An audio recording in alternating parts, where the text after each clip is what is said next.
Good morning. Uh, all right. So what? No, that's too hot. That's too hot to drink right now. A couple days ago, I burned the roof of my mouth, yet I keep drinking the hot drinks. Anybody else have that problem sometimes? Let's see, I got to look at the audio mixer. It says that my voice is going out. Then come over here and, oh, I was messing around on different pages. I don't have my right pages set up. Let's go see if the show is actually running. Yes, it is. Um, I got so much. I've been telling you recently about that I'm redesigning the way I do the show to lighten the load. This is fixing LWT, Live Windows Training-DougBetts. This is episode 9 on a Monday. And the way that I had evolved, it was just way too much time before and after the show. Well, the other day I was thinking about, but is it really? Why was it so much time? Well, it wasn't so much about the stuff I had to do, but it was that it was all in my head. Before the show and after the show, my head is just into the show. And then after the show, when I go and do my follow-up things, there was a lot of squirrels. YouTube would show me a thumbnail of something that would get my interest, and I'd go off that way. And that's how it wound up taking so many hours. So then this morning, I did not have a list of topics, yet I feel like I've got so many topics to talk about that there's no way that I'm going to get through it all. Shoe. Ribbit.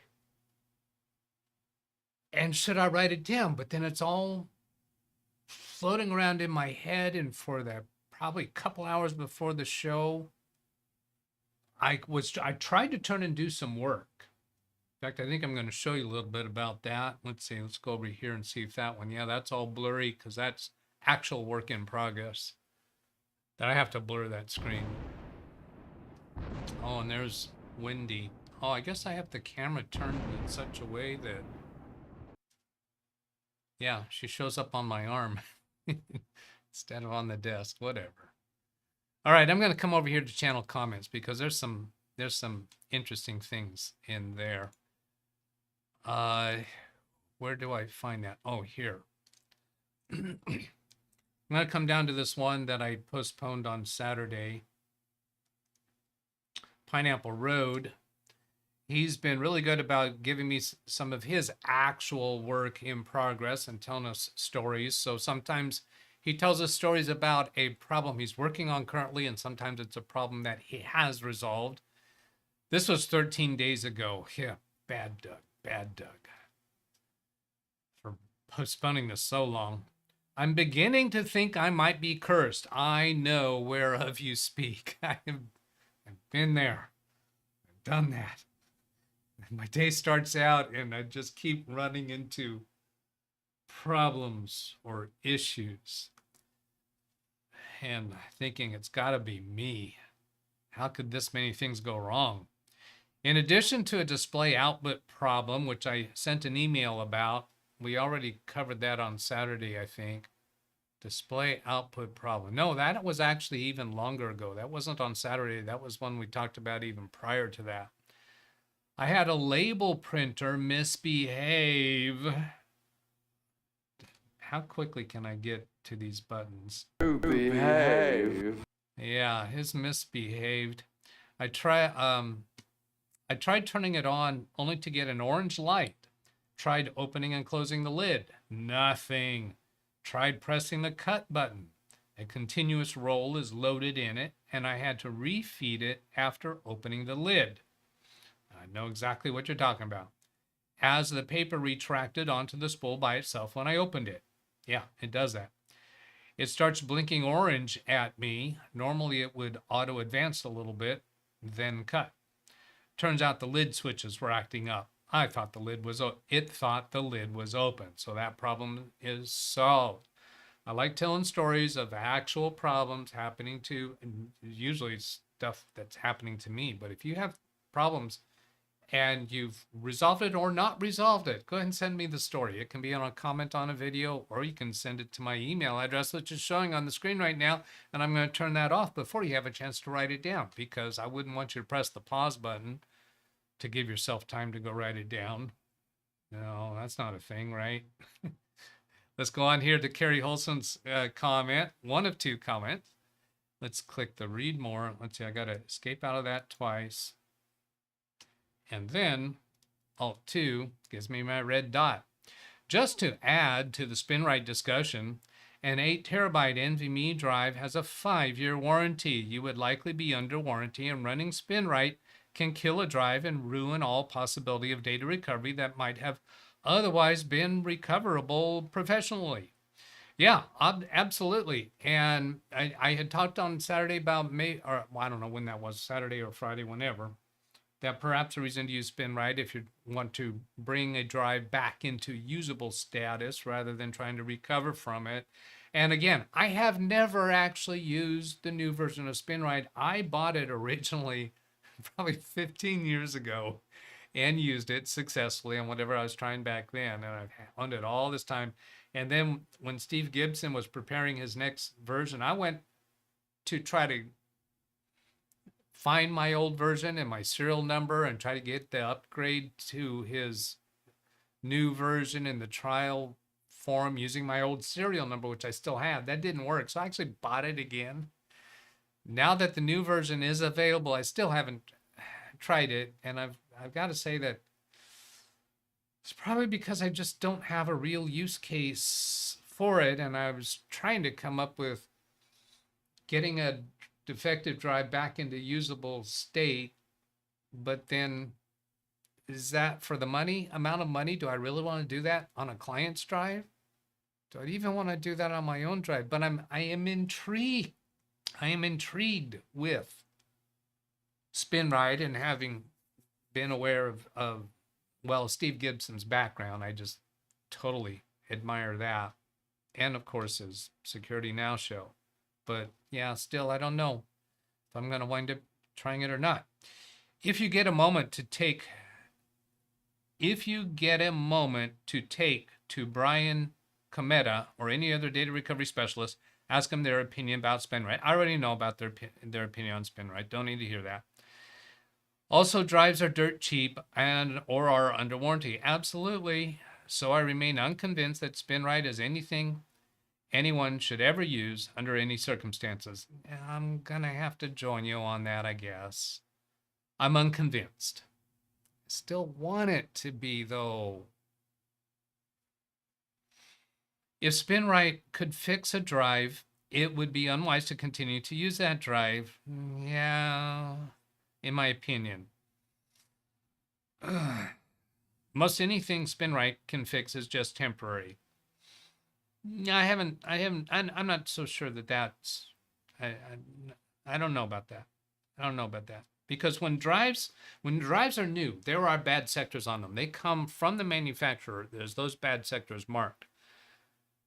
So can other sectors go bad or not have been detected by the factory because they were just borderline, and then SpinRite detects that they are bad and unreliable, so don't use them anymore? But if that's the case, does that mean other sectors are going bad? Well, were those ones that found bad because they were just good enough that the factory didn't flag them as bad, and then they became unreliable or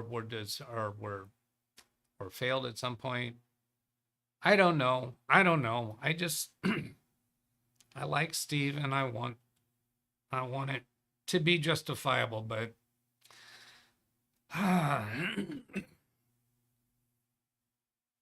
I'm not quite there. Some of the fixes I would think were temporary because the drive is progressively going bad. So that would be an issue. But still, why am I going to spend my time with as cheap as drives are, and the fact that the ones that I have around here, that stack that I have to try SpinRite, they are old drives to begin with. A failing drive will still fail, and SpinRite could outright murder the drive, which might have otherwise not have completely failed as soon. Just FYI, we can agree to disagree. And I very much appreciate that about Kerry and everyone else in the industry, that we can agree to disagree. But on this, I may be more in his court than I want to be. Got another one from Kerry. Thank you, Kerry. Thank you, thank you, thank you.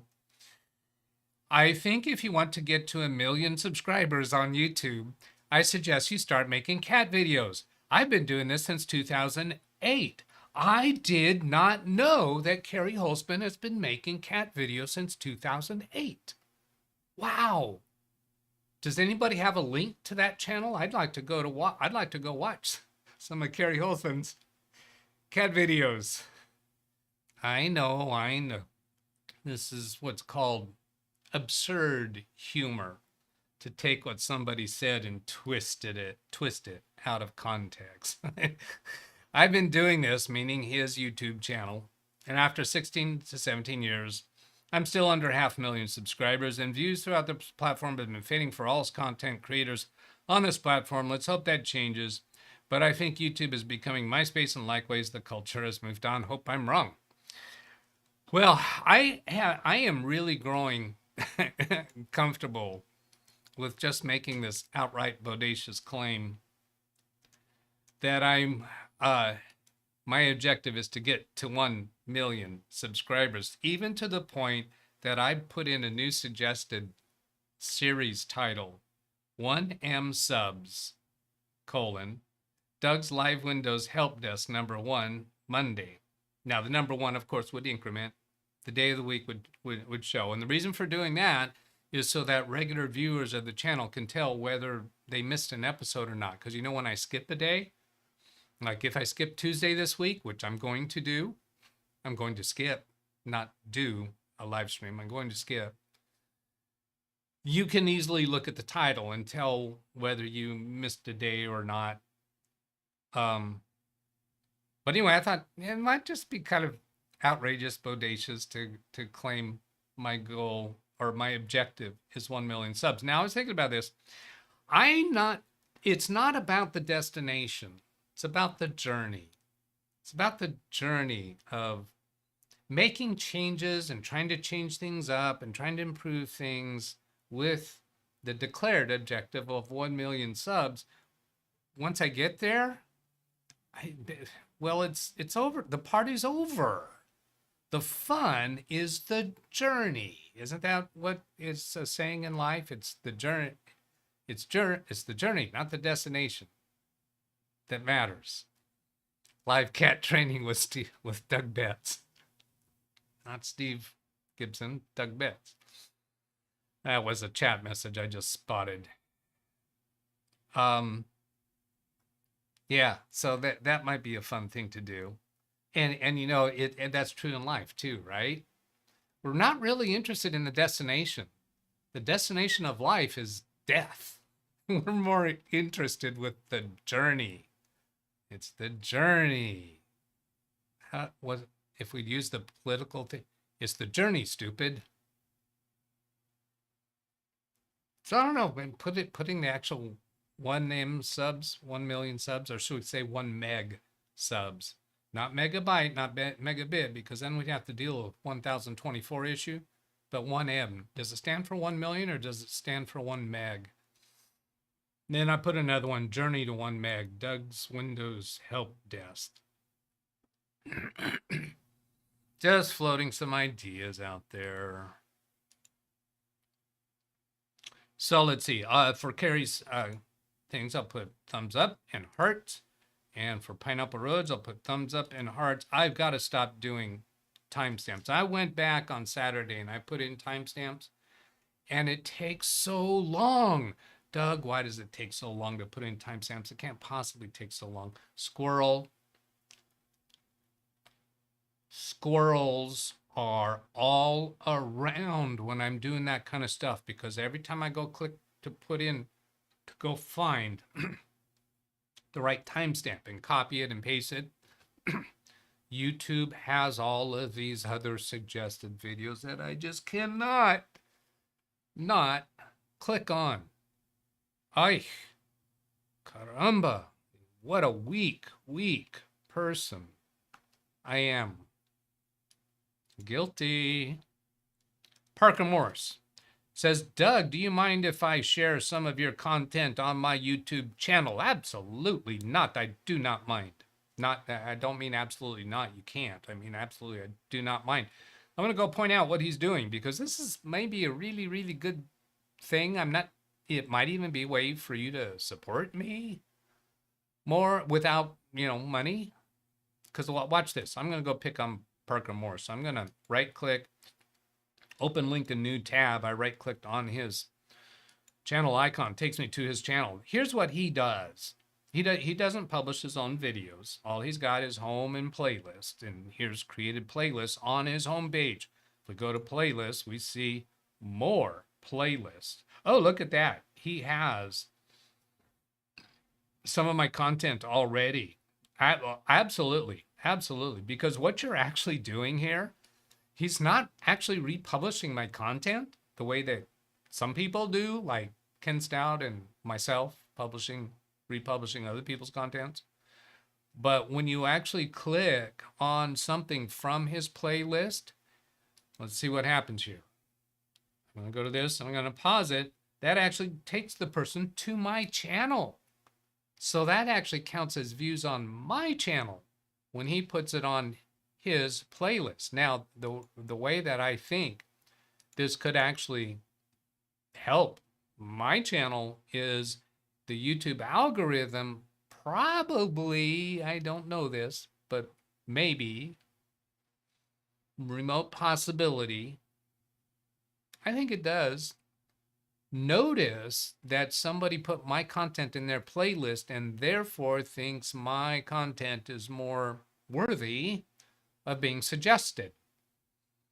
However, the bottom line is when YouTube shows my video thumbnail along with 10 others, 9 others, 4 others, however many, the percentage of time that people click my video compared to the others, that's really the bottom line.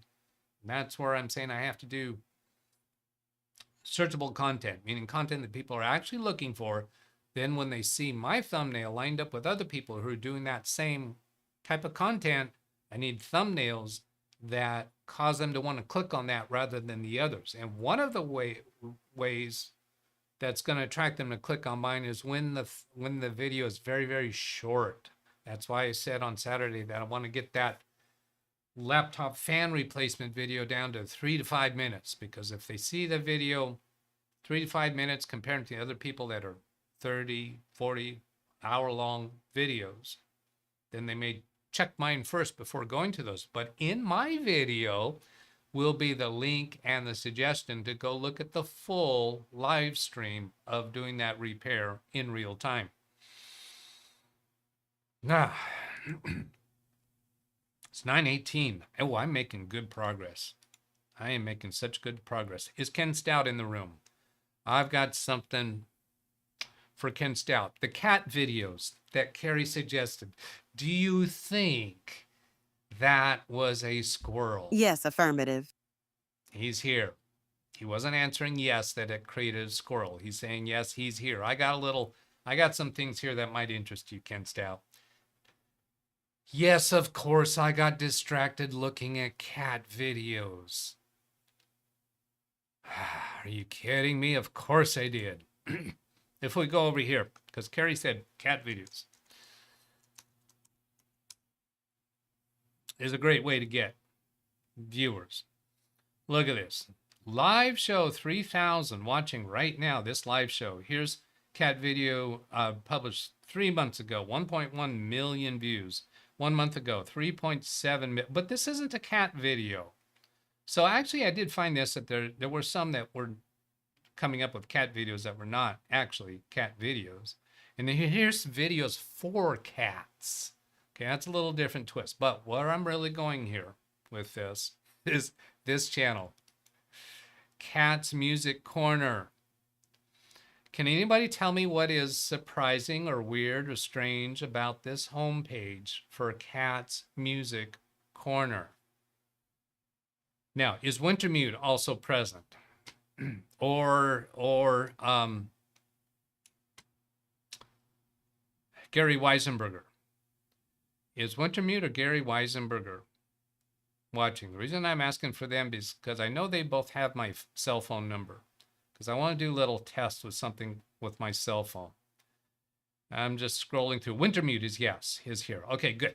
So Wintermute, give me a yes if you still have my phone number on hand. And I know Ken Stout has my phone number. Now, is anybody showing? Oh, he says he doesn't have my cell phone number. I thought he did. Does anybody else? He says never did. I thought somebody else did. Is there anybody else in chat other than Ken Stout that has my cell phone number? New York State to get rid of squirrels, says Gray Wolf. Does anybody say what's unusual about this screen right here? This home page for the cats? I'm scrolling through. I'm not spotting it. That anyone has pointed out what's going on here that is strange. So I'm going to tell you. Nope, Steve, that's not it. And Al says it's all, Alice says it's all AI. No, I don't think so. Ken's selling my phone number.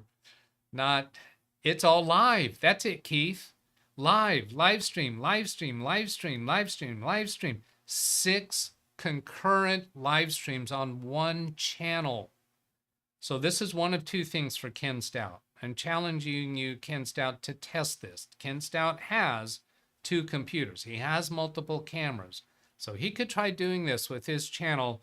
Try starting a live stream from one of your computers and then see if you can start a live stream from one of your other computers using your same Ken Stout live channel so that they show up here together. Now this cat channel, notice 15.6 thousand subscribers, not all that large, 246 videos, not a lot of videos. It's only started January 2024, so it's a fairly new channel. 48 people watching, 16 watching, 119 watching, 1 watching. If I go on to this one, and I actually can prove here that it is live. I muted the audio. I don't think it's copyrighted audio. And this channel is all about calming, soothing music for cats, and it's all showing cats. And it is a live stream because see, I can click back here in DVR mode and it is actually playing live. Now, how do they have cameras live in all these different homes showing all these cats at the same time? No, that's absurd humor. They're not doing that. They're just playing recorded, edited videos of all these different cat clips. And they're live streaming the playing of that video with nice soothing video. Yeah, Wintermute says video on a loop. Yes. I don't know how long the loop goes. If you were to, figure it out, go watch it long enough, maybe you could figure out how. We don't care, obviously. My question to Ken Stout is, can you replicate this and do concurrent live stream on one channel from 2 different computers? Now, these all have to be playing from different computers, or they might be, probably are, virtual computers playing from one computer. Multiple virtual computers playing from one computer, each playing. Are they the same video that's playing in loop? I don't know. That don't care about that. But that was just strange and bizarre and weird. That's not really applicable to growing my channel, but we do get curious about YouTube stuff around here. Ken says this concept has been discussed on Zoom Homies and is on the list, so it is on the list to try. Now, as far as expensive videos to make, cat videos have to be extremely expensive because to have a cat video channel, now the cat videos that really get a lot of attention are the humorous ones. So to produce cat videos, it seems to me you have to buy multiple different homes and furnish multiple different rooms so that each video you're making of all the different cats, you got to own all these different cats. You got to feed these cats. You got to clean up their poop. And it would be extremely expensive. You're going to have to hire staff to, look after these cats in order to be producing cat videos. So I think cat videos are very, very expensive.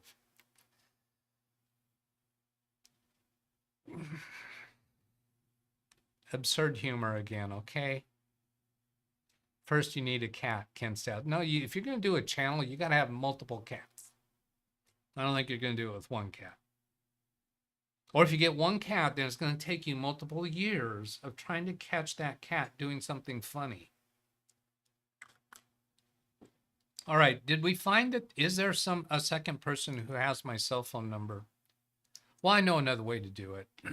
This test, I'm going to test something. I accidentally played the video there. Oh, you didn't hear it because I had my Chrome browser audio turned off. Let's see, is this true? I'm gonna unmute my video again. Yeah, you're not hearing that. See, I unmuted it. You shouldn't be hearing it, but I'm hearing that. See, I unmuted it. I'm hearing my desktop audio, but I'm hearing that. Hang on a moment.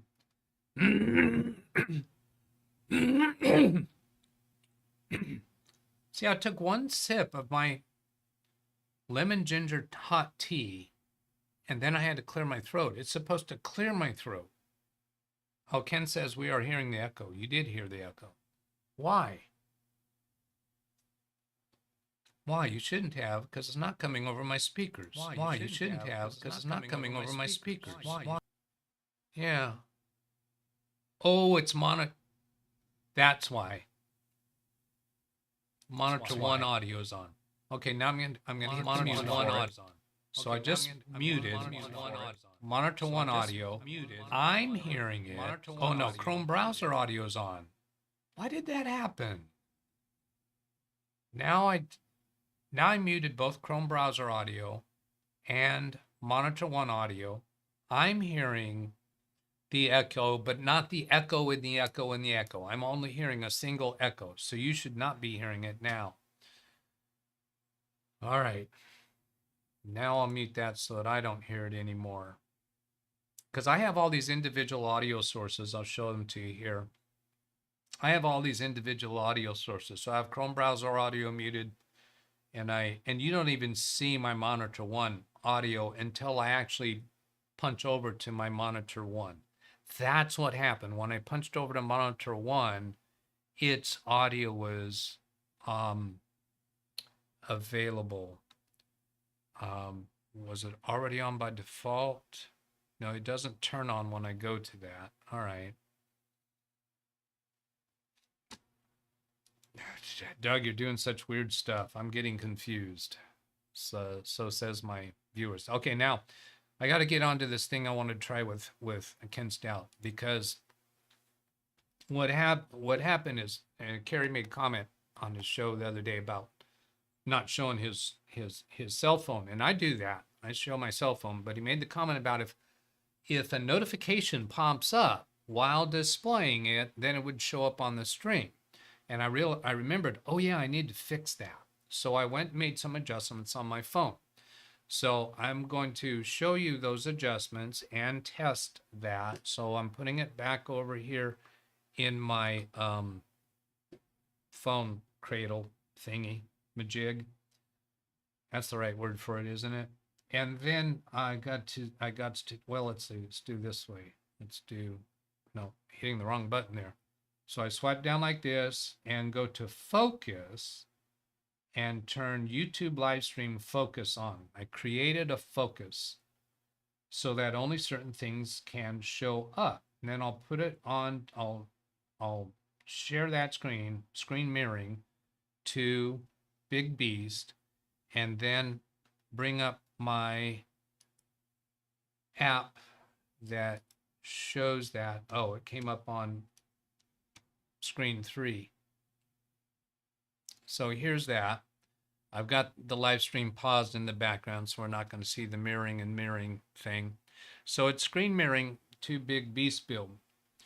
Now then, if I come to show the YouTube live stream focus that I just created, and then go to the 3 dots for it, and then settings, I can show you that for people, the only person that I have allowed to come through right now is Ken Stout. Everything else should be blocked. So that's why I was hoping to find somebody else that has my cell phone number so that they could try sending me a text.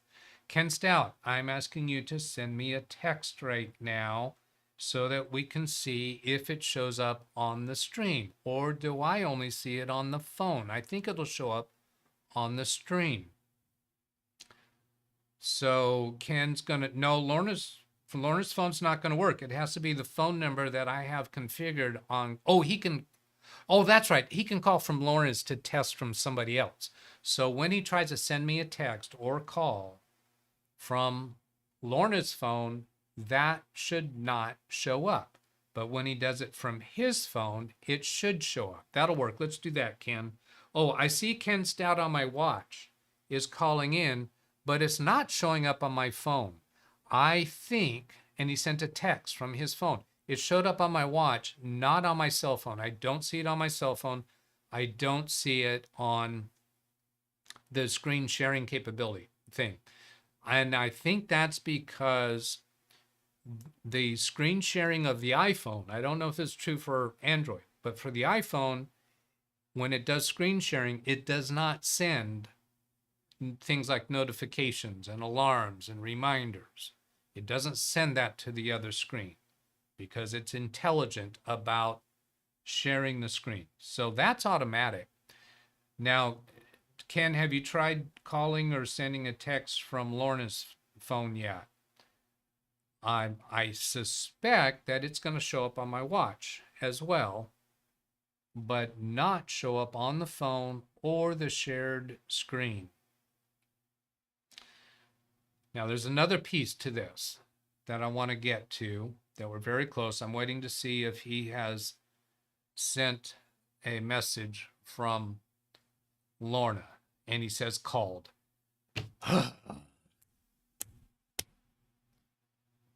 Use your words. Called from Lorna's phone. Do I assume? Okay, then he says it went straight to voicemail. I got to assume. I have to assume. Because he said making an ass out of you and me. That's what assume means. I got to assume that he did that from Lorna's phone. It went straight to voicemail. Did not show up. Oh, I do have a missed call. No, I can't show it from my watch because that shows her phone number.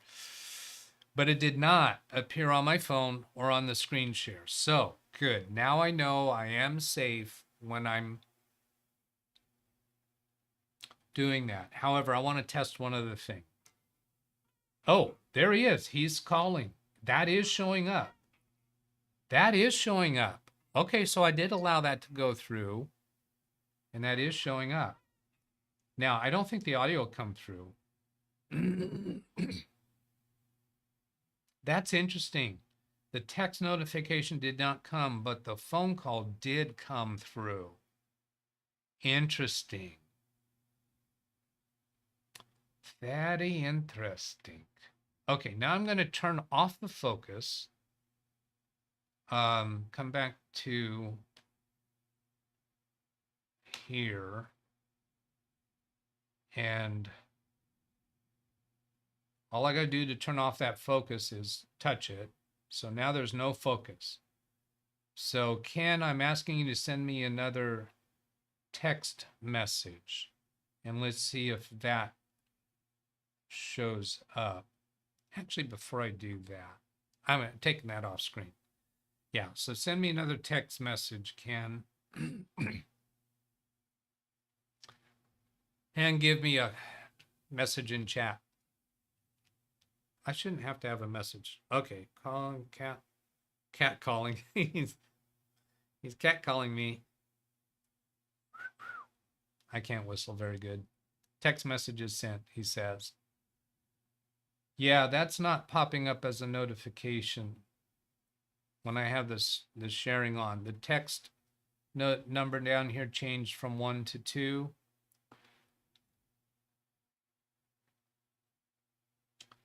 And then when I go look at his text messages, which I can't, as I'm punching through my text messages, that is showing up on screen on the share. When I go to my text messages, as it should be. But I don't want to show that because that shows all the other people that I'm interacting with on text messages. So there are still hazards Alice asked if I update my software lately on the phone. It automatically updates when it needs to. I haven't had any messages recently about it needing to install an update.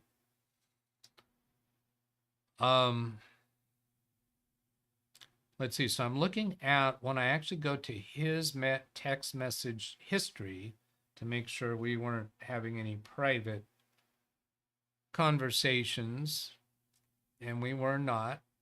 So it just I can bring that up, and if I were to scroll back, it would show our previous text interactions, and I need to be careful about that. Now, this is something that I think differentiates me from other tech YouTube content providers, is because I do and intend to continue show actual content, actual work, actual stuff with protecting my clients. And you've seen me mess up on that from time to time. And when I mess up, I have sometimes ended the live stream immediately and go change that to private, depending upon what I messed up. And then I give me a bad Dougie chastisement. But I've never seen anybody else do that kind of thing. And I would find it fascinating if somebody else did that. And so I'm trying to do that. And yeah, I'm walking on the edge. I know that. But I have walked on the edge many, many other times. You should see some of my flight videos. Yeah, but I was walking on the edge with an instructor with me. So I mitigate. When I do edgy stuff, I take some level into precautions. I did some edgy stuff in my airplane, but I had an instructor with me, and we planned to do it, and we videoed it.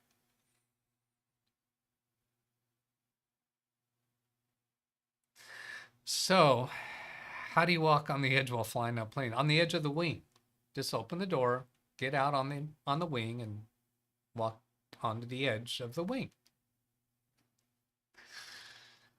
Yeah, John, I'm in overtime. No, in an airplane, what it is spins. What we were doing is spins.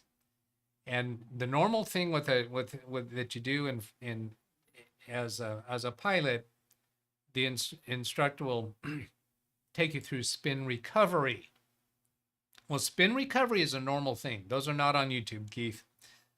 They were in the past, but no, they're not there anymore because that's not what I want to be about currently. But anyway, you intentionally put an airplane into a spin. So now you're kind of corkscrewing down to the earth.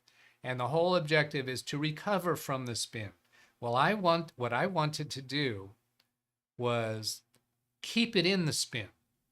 I wanted to demonstrate that in my particular aircraft, which was a Cessna 172, 1962, it's impossible to keep it in a spin. Some planes are designed in such a way that if you just let go of the controls, it'll come out of the spin by itself. And that was true about Cessna 172s in that year. And so what I wanted to do, and I discussed it with my instructor, we planned how we're going to do this. I wanted to hold it into the spin. I couldn't. After 2 or 3 spins, I could not keep it in that spin. It pulled out of the spin. Steve McCurr, today on live flight training with DougBetts, how to not die in a flat spin. Not a flat spin. It's not possible. Well, it is possible to put a Cessna 172 in a flat spin, but you have to change your weight and balance to be out of bounds. I think it would be possible, but we weren't going to do that. Catastrophe. Oh no, a catastrophe. Play on the word catastrophe. Catastrophe. I like that. All right, let's get out of here. Let's get the flock, the entire flock, out of here.